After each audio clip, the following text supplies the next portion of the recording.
Is it wrong if me and my spouse don't want to have kids? It depends on why you don't want to. You don't want to have kids because you'd rather have a boat? A little materialistic there. If you don't want to have kids because you hate kids, there's a heart issue there. I can understand some people not wanting to have kids. I've lived, most of my life, I've lived under the threat of nuclear war.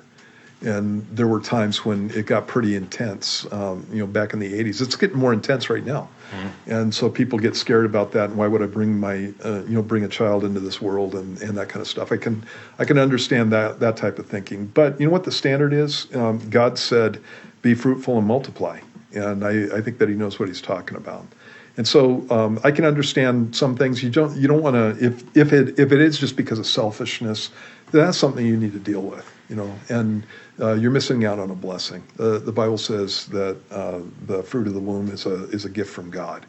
And so, again, you have that. Let me say this to you too. I am reading a book right now that's talking about the fact that we have a population problem, and it's not overpopulation, it's underpopulation. And actually, Elon Musk has been talking about this for probably a couple of years, at least a couple of years, talking about the fact that we're not having enough babies. And this is how that argument goes. So, for example, the biggest generation that we've ever had in the United States is the baby boomers. I'm part of that generation. Well, I'm 63 now.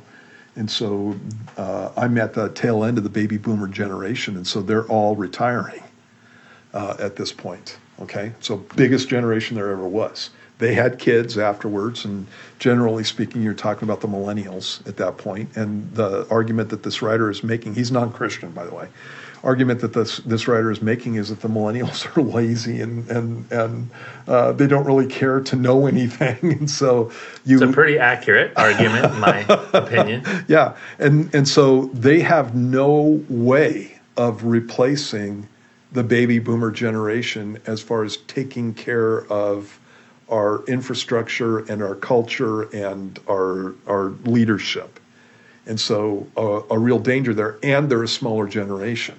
And so now you have a smaller generation that has to take care of a larger generation that's going into retirement. And then they had children, not as many children as were in their generation. Generation X is back to being highly motivated and that kind of stuff, which is good, but they're a smaller generation. And so one of the points that he's making is that we're about to have a population crisis in America specifically. Because of goods and services and provision and those types of things? Yeah. And because we don't have enough people to run things. Right. Especially with a lot of people who are, once you reach retirement age, the previous generations have to take care of them. Yeah. And if they're not motivated or if there's not enough of them, there's a real problem. And so he said this is basically what he's talking about is the fact that you have this issue all over the world, and it's going to cause major disruption within the next 10 years. I mean, someone has to replace that farmer. Right, exactly. Actually, he said one of the countries that's going to have the most difficulty is China. He said they already passed the point of no return in 1989. Really? Yeah, they don't have enough people to take care of their aging population. And so that's right, because they had that child law, like one child or one male child or whatever it was. Yeah, and so they're going to have major problems. And most of Europe is in exactly the same position, and that kind of stuff. And then on top of that, I don't want to just go into this whole thing with the book, but we're withdrawing from the world. And when the United States withdraws from the world, the seas are open game at that point, because we've been the policeman for the world. Yeah. And he said the United States draws back, and you're going to go back to what you had pre-World War II, which is trade that had to be protected by what did you call these guys that were on the trade ships? Oh gosh, I can't remember I can't remember the good guys or the bad guys. No, the good guys. So basically, what they would do is militarize their trade ships, militarize their shipping. because you had pirates and you had countries that would come in and try to take your goods and that kind of stuff. The point being, there's going to be a major disruption, and one of the disruptions has to do with population. And so the planet's not overpopulated. The planet's about to be underpopulated in awful ways, and is the prediction that this guy's making. And so, again, I think that the answer to your question is the reason that you don't want to have children. And so I'm not to be up in your business. That's something that's between you and God. You need to go to talk to the Lord and pray about that and ask God about those things. But again, when I look at my own life, the best thing that I've ever done is had children. And best thing I've ever done is had children, even with the hassles, even with teenagers. Best thing I've ever done. And so you're missing out on a really cool blessing. Just want to say that with you. But you know what? God's got you. And so you need to go and talk to the Lord about that and ask him what he wants you to do. But again, one of the things that we have with the Lord is that God promises to bless me and bless my family and that kind of thing. So I've had some of the same questions, whether or not I wanted to do, bring children into the world that we've got. And I realize that things are getting worse, but Jesus is coming back. Your kids will go with you. Yeah. Would you say that's because of the joy that the children bring to your life, or because of the insights that you have of being an actual father?